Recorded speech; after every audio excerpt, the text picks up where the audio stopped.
Hi guys, welcome back. ഇന്ന് നമുക്ക് പനീർ ബുർജി എങ്ങനെയാണ് ഉണ്ടാക്കുന്നതെന്ന് നോക്കാം.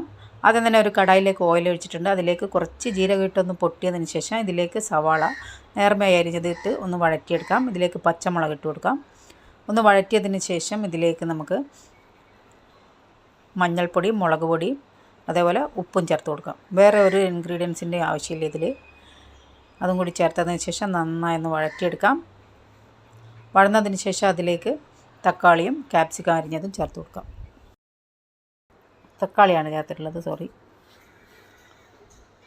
തക്കാളി കൂടിയിട്ട് നന്നായി ഒന്ന് വഴറ്റിയതിന് ശേഷം ഇതിലേക്ക് 2 ക്യാപ്സിക്കം അരിഞ്ഞത് ചേർത്ത് കൊടുത്തിട്ടുണ്ട്. അതും കൂടി ഒന്ന് വഴറ്റിയെടുക്കാം.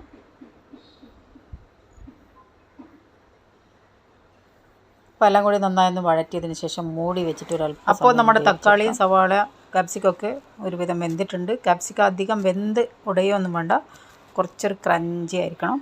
അതിന് ഇതിലേക്ക് നമുക്ക് പനീർ ഇതേപോലെ കൈകൊണ്ടൊന്ന് ക്രഷ് ചെയ്തിട്ട് ചേർത്ത് കൊടുക്കാം. നന്നായി ഒന്ന് മിക്സ് ചെയ്തതിന് ശേഷം ഒരു 1-2 മിനിറ്റ് ഇതൊന്ന് മൂടി വെച്ചിട്ട് ലോ ഫ്ലെയിമിലൊന്ന് വേവിച്ചെടുക്കാം.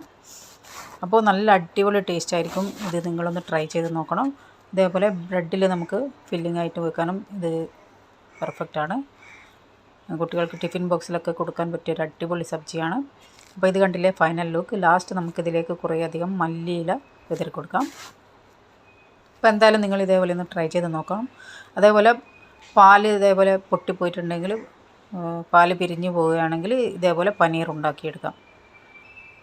അപ്പോൾ ഞാനിവിടെ തൽക്കാലം ബ്രെഡിൽ ഇതേപോലെ ഫില്ല് ചെയ്തിട്ട് ഒന്ന് മുറിച്ചെടുത്തതാണിത്. ഇപ്പോൾ വൈകുന്നേരം നമ്മൾ കുട്ടികൾക്ക് ചായ കൊടുക്കാം.